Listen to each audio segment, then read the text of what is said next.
कई समय देखिए ये निश्चित रूप से महिला आरक्षण बिल नहीं, ये महिला बेवकूफ बनाओ बिल है। और ये बात हम लोग इसलिए कह रहे हैं कि एक भी वादा नरेंद्र मोदी जी जब से आए हैं 9 साल से सत्ता में, एक भी वादा इन्होंने जमीन पे पूरा नहीं किया।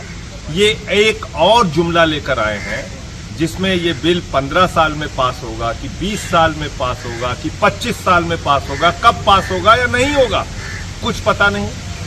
अगर आप महिला आरक्षण बिल लागू करना चाहते हैं, आम आदमी पार्टी पूरी तरीके से महिला आरक्षण बिल के समर्थन में है, लेकिन 2024 में लागू कीजिए। आप कह रहे हैं हम 2035 में लागू करेंगे, 2040 में लागू करेंगे, 2045 में लागू करेंगे। इस देश की महिलाओं को आपने बेवकूफ समझ रखा है। महिला विरोधी भारतीय जनता पार्टी ने एक और जुमला महिला आरक्षण बिल के नाम पर सामने रखा है। इसको इस देश की महिलाएं, राजनीतिक पार्टियां इस चाल को, इस चुनावी चाल को सब समझ रही हैं और इसलिए हम ये कह रहे हैं कि अगर मोदी जी की मंशा साफ है तो आप 2024 में लागू कीजिए इसको चुनाव में। आप मुझे बताइए, पिछला जो यूपीए की सरकार में महिला आरक्षण बिल आया था उसमें इस तरह की कंडीशन थी क्या? इस तरह की शर्तें थी क्या कि 15 साल में लागू करेंगे, 20 साल में लागू करेंगे, 25 साल में लागू करेंगे या नहीं करेंगे, परसीमन होगा, डिलिमिटेशन होगा, फिर कोर्ट में स्टे लग जाएगा, फिर सुप्रीम कोर्ट में स्टे लग जाएगा। ये क्या मजाक है?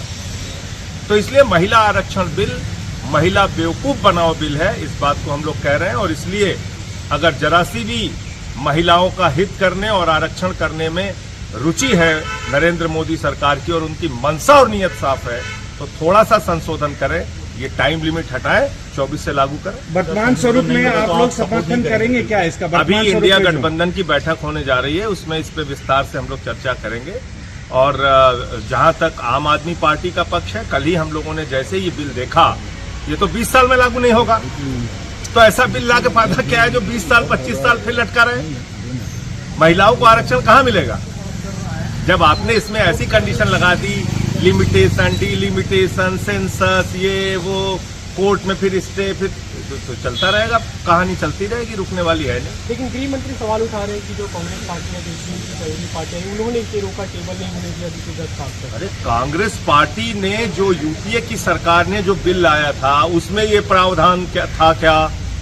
मैं तो छोटी सी बात पूछ रहा हूं। इसका मतलब आपके मन में एक चालबाजी है, एक चुनावी चाल आप खेल रहे हैं, तो ये चाल हम लोग नहीं चलने देंगे। इसलिए हम ये कह रहे हैं कि ये महिला बेवकूफ बनाओ बिल है। जब पिछले बिल में ये प्रावधान नहीं था, डिलिमिटेशन, सेंसस, फिर कोर्ट से स्टे, फिर यहां वहां, क्यों लटका रहे हो भाई? 20 साल 25 साल फिर लटका रहेगा। सरकार जो कॉन्स्टिट्यूशन की कॉपी दी गई है आप लोगों को, उसमें क्या कोई बदलाव भी है प्रस्तावना में? मैं तो भाई सस्पेंडेड हूं, जो लोग बहाल हैं उनसे पूछे, मुझे तो मिली नहीं कॉपी। सर, सीए के रूल्स नोटिफाई करने की बात हो रही है, क्या कहेंगे? मैं इसके बारे में जब तक कोई आधिकारिक जानकारी नहीं आती कोई प्रतिक्रिया देना ठीक नहीं है। जहां तक मेरा प्रश्न है, मुझे अभी सरकार ने सस्पेंड कर रखा है, तो इसलिए मुझे कोई संविधान की कॉपी मिली नहीं, ना मुझे सदन के अंदर जाने का मौका मिला, तो मैं बता नहीं सकता उसके अंदर क्या लिखा है। ठीक।